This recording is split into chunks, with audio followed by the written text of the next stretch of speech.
U19 Australia và Campuchia, cái bắt tay để loại U19 Việt Nam. 20 phút, 2 bàn thắng và một kịch bản đảo chiều, không một ai trên đời có thể tin nổi. Chào mừng quý vị đã quay trở lại với kênh phân tích chiến thuật chuyên sâu. Trong video ngày hôm nay, chúng ta sẽ cùng nhau bóc tách những góc khuất chiến thuật đằng sau trận hòa đầy tranh cãi giữa U19 Australia và U19 Campuchia, một trận cầu có thể làm thay đổi hoàn toàn cục diện bóng đá trẻ của toàn cõi Đông Nam Á. Nếu quý vị theo dõi trọn vẹn 90 phút đêm qua, chắc chắn quý vị sẽ không khỏi bàng hoàng và giận dữ. Nhưng liệu đây có đơn thuần là một trận bóng kém may mắn của một ông lớn? Hay nó là một kịch bản đã được viết sẵn từ trong phòng thay đồ vào giờ nghỉ giữa hiệp? Video này sẽ mang đến cho quý vị 3 câu trả lời chấn động. Đầu tiên là những thông số kỹ thuật chứng minh sự bất thường của hàng thủ Australia.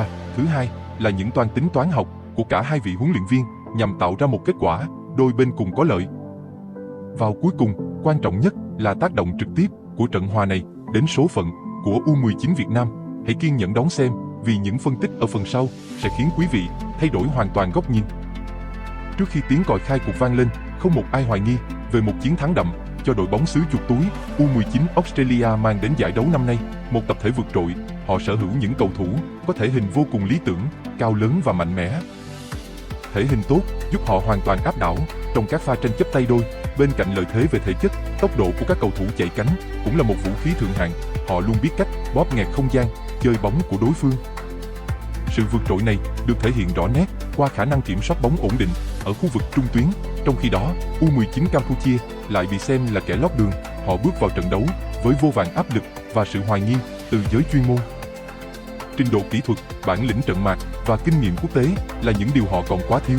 Một thế trận một chiều, một cơn mưa bàn thắng là điều đã được dự báo từ trước. Thực tế, những gì diễn ra trong hiệp 1 đã chứng minh những dự đoán đó là hoàn toàn chính xác. U19 Australia nhập cuộc với một sự tự tin tột độ. Họ nhanh chóng làm chủ mọi không gian trên sân.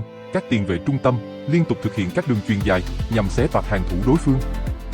Họ triển khai bóng, áp đặt lối chơi một cách vô cùng dễ dàng. Hệ thống phòng ngự 5 hậu vệ của Campuchia liên tục bị đặt vào trạng thái báo động đỏ. Sự chênh lệch về đẳng cấp được cụ thể hóa bằng những bàn thắng đến rất nhanh. Bàn thắng mở tỷ số đến từ một pha dàn xếp tấn công biên chuẩn mực, bóng được treo vào cột 2 và một cú dứt điểm gọn gàng. Không lâu sau đó, bàn thắng thứ hai lại xuất hiện theo một kịch bản tương tự. Hàng thủ Campuchia gần như bất lực trước các pha hãm thành tỷ số 2-0 khi hiệp 1 khép lại, khiến tất cả đều nghĩ trận đấu đã an bài. Nhiều cổ động viên thậm chí đã tắt TV hoặc rời khán đài sớm. Nhưng nếu quý vị nghĩ 2-0 là kết thúc, thì hiệp 2 mới là nơi sự thật bắt đầu phát lộ. Điều gì đã xảy ra trong phòng thay đồ vào 15 phút nghỉ? Tại sao một đội bóng đang áp đảo hoàn toàn lại bất ngờ đánh mất thế trận? Chúng ta cần nhìn thẳng vào những diễn biến đầy bất thường này. Sự thay đổi không đến từ một vài cá nhân, nó đến từ cả một hệ thống và thái độ thi đấu. Phải chăng đã có những toan tính nằm ngoài yếu tố chuyên môn?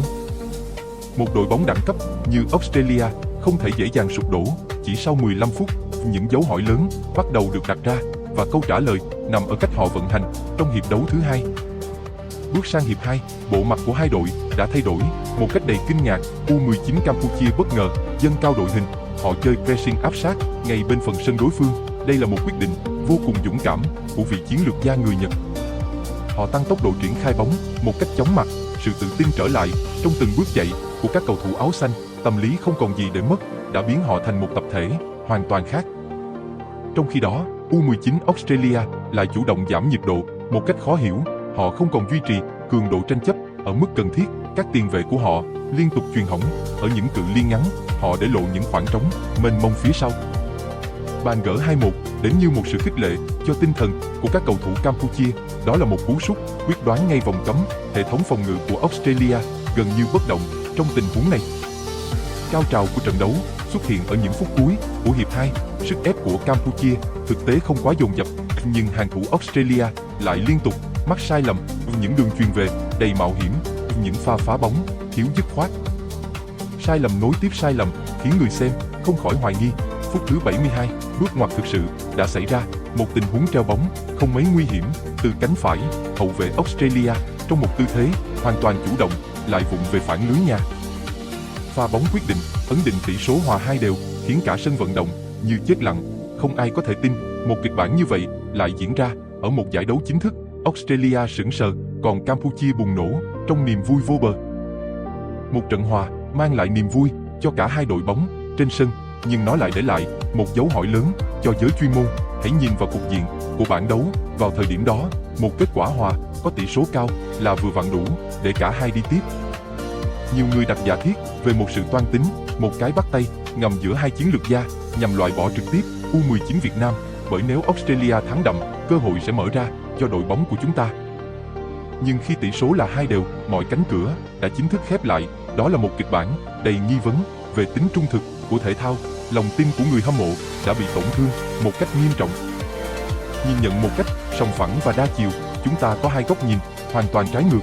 Một bên tin rằng đây là sự tiến bộ về mặt tinh thần của bóng đá Campuchia, họ đã chiến đấu bằng cả trái tim và không từ bỏ.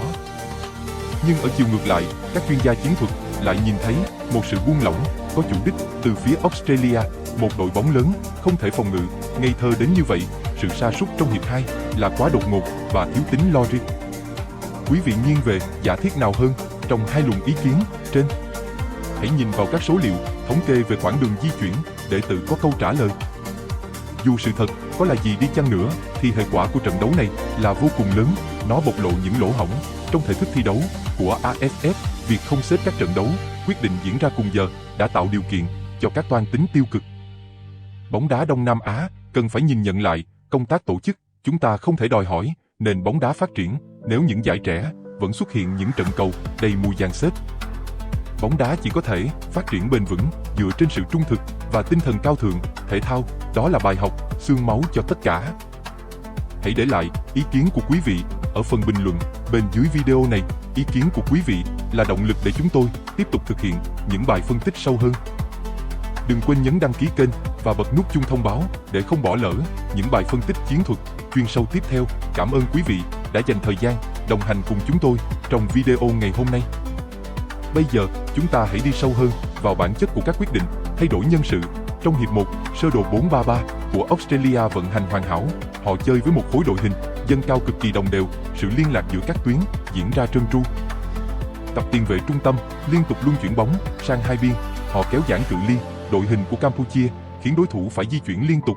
Điều này làm suy giảm thể lực của các cầu thủ áo xanh một cách nhanh chóng. Mọi thông số kỹ thuật, từ tỷ lệ kiểm soát bóng, số lần dứt điểm cho đến số đường chuyền chính xác, đều nghiêng hẳn về phía Australia. Đó là một sự áp đảo mang tính tuyệt đối, không có bất kỳ dấu hiệu nào cho thấy họ sẽ gặp khó khăn. Thế nhưng, ngay đầu hiệp 2, huấn luyện viên của Australia đã đưa ra 3 sự thay đổi người liên tiếp. Những trụ cột ở hàng tiền vệ và tiền đạo cánh được rút ra nghỉ, thay vào đó là những cầu thủ dự bị ít khi được thi đấu. Về mặt lý thuyết, đây là một quyết định hợp lý để giữ sức cho vòng bán kết. Tuy nhiên, điều đáng nói ở đây là thái độ và cách nhập cuộc của các cầu thủ mới vào sân. Họ chơi bóng một cách vô cùng hời hợt. Họ không có bất kỳ hành vi pressing nào khi đối phương có bóng. Họ để mặc cho các tiền vệ của Campuchia thoải mái phối hợp và tỉa bóng. Sự hời hợt này chính là nguyên nhân khiến hệ thống chiến thuật bị gãy đổ hoàn toàn. Hãy phân tích kỹ tình huống dẫn đến bàn gỡ 2-1 của Campuchia. Đó là một pha bóng bắt nguồn từ một đường chuyền hỏng ngay giữa sân của Australia. Thay vì lập tức lùi về, bọc lót và tổ chức phòng ngự, các hậu vệ của Australia lại đứng nhìn. Họ di chuyển một cách vô cùng chậm chạp, như đang đi bộ. Khoảng trống trước vòng cấm được mở ra rộng thênh thang. Tiền đạo của Campuchia thoải mái khống chế bóng, xoay người và dứt điểm. Một cú sút không quá căng, nhưng thủ môn của Australia cũng đổ người một cách rất chậm. Trái bóng đi vào lưới. Trong sự ngỡ ngàng của những người chứng kiến, một bàn thua bộc lộ sự thiếu tập trung đến mức khó tin của một đội bóng lớn. Sau bàn thua đó, thông thường một đội bóng lớn sẽ tràn lên để lấy lại thế trận. Họ sẽ gia tăng sức ép để khẳng định lại đẳng cấp. Nhưng không, Australia vẫn tiếp tục lối chơi chậm chạp và đầy rủi ro đó. Họ liên tục thực hiện những đường chuyền ngang bên phần sân nhà. Đây là một hành vi vô cùng nguy hiểm khi đối phương đang dâng cao chơi pressing, và điều gì cần đến cũng đã phải đến. Sức ép tâm lý và sự chủ quan đã dẫn đến bàn thua thứ hai. Một pha bóng mà hậu vệ Australia hoàn toàn có thể phá ra biên, hoặc anh ta có thể chuyền dài lên phía trên để giải tỏa áp lực. Nhưng không, anh ta lại chọn một giải pháp khó tin nhất, một cú chạm lòng đưa bóng thẳng về lưới nhà. Trong sự bất lực của người gác đền, tỷ số là 2-2, một kịch bản tưởng chừng chỉ có trong phim nhưng lại diễn ra ngay trước mắt chúng ta. Chúng ta cần phải đặt ra một câu hỏi nghiêm túc, liệu đây có phải là một sự trùng hợp, ngẫu nhiên? Hay nó là một sự sắp đặt, có chủ đích? Hãy nhìn vào bảng xếp hạng trước lượt trận cuối cùng. Nếu Australia thắng, họ có 9 điểm, đứng đầu bảng, Campuchia có 4 điểm, hiệu số bàn thắng bại thấp. Khi đó, U19 Việt Nam nếu thắng đậm ở trận cuối sẽ có cơ hội giành vé vớt. Nhất là khi chúng ta có hiệu số tốt hơn Campuchia. Nhưng khi trận đấu này kết thúc với tỷ số hòa, Australia có 7 điểm, vẫn đứng nhất bảng, Campuchia có 5 điểm, giành vị trí nhì bảng, có thành tích tốt nhất. Cả hai đội đều dắt tay nhau vào vòng bán kết, đội duy nhất bị loại chính là U19 Việt Nam, một mũi tên trúng hai đích, nó vừa giúp Australia giữ sức cho các trụ cột, vừa loại bỏ được một đối thủ đáng gờm. Cái bắt tay này nếu có thật sẽ là một vết nhơ đối với bóng đá trẻ. Giải trẻ là nơi để các cầu thủ cọ xát, học hỏi và phát triển. Đó là nơi tinh thần thể thao cao thượng phải được đặt lên hàng đầu. Nếu ngay từ lứa tuổi 19, các em đã phải học cách toan tính, cách thi đấu hời hợt để tạo ra những kết quả theo ý muốn, thì tương lai của nền bóng đá sẽ đi về đâu? Những trận đấu như thế này sẽ giết chết niềm đam mê của các cầu thủ và lòng tin của người hâm mộ. Họ sẽ không còn muốn đến sân để cổ vũ cho những trận đấu đã biết trước kết quả. Liên đoàn bóng đá Đông Nam Á, AFF, cần phải có những hành động quyết liệt hơn. Họ không thể mãi im lặng và ngó lơ trước những bất thường như thế này. Việc mổ xẻ băng hình, phân tích thái độ thi đấu của các cầu thủ là điều hoàn toàn có thể làm được. Nếu phát hiện dấu hiệu thi đấu thiếu tích cực, cần phải có những án phạt thật nặng, có như vậy mới đủ sức răn đe các đội bóng khác. Bên cạnh đó, việc thay đổi thể thức là điều bắt buộc. Tất cả các trận đấu ở lượt trận cuối cùng của các bảng đấu có liên quan đến nhau đều phải diễn ra cùng một khung giờ. Điều này sẽ triệt tiêu mọi cơ hội toan tính và đảm bảo tính công bằng cho giải đấu. Về phía U19 Việt Nam, chúng ta cũng cần phải tự trách mình. Chúng ta đã không thể tự quyết định số phận ở những trận đấu trước. Việc để mất điểm một cách đáng tiếc đã đẩy chúng ta vào thế bị động. Chúng ta phải phụ thuộc vào kết quả của các cặp đấu khác, và khi số phận nằm trong tay kẻ khác thì việc bị loại là điều tất yếu. Đây là một bài học vô cùng đắt giá cho các cầu thủ trẻ của chúng ta. Muốn đi tiếp, muốn chiến thắng, chúng ta phải mạnh mẽ hơn.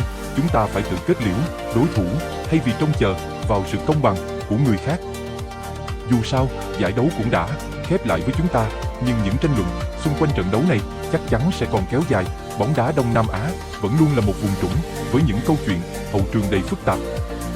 Để vươn tầm châu lục, để hướng tới World Cup, chúng ta cần một môi trường cạnh tranh lành mạnh, một môi trường nơi mà mọi đội bóng đều phải chiến đấu hết mình vì màu cờ sắc áo. Hy vọng rằng những bài học từ giải đấu năm nay sẽ giúp bóng đá Việt Nam có những bước đi đúng đắn hơn trong tương lai. Một lần nữa, xin cảm ơn quý vị đã dành thời gian theo dõi bài phân tích ngày hôm nay. Hãy chia sẻ video này nếu quý vị thấy nó hay và hữu ích.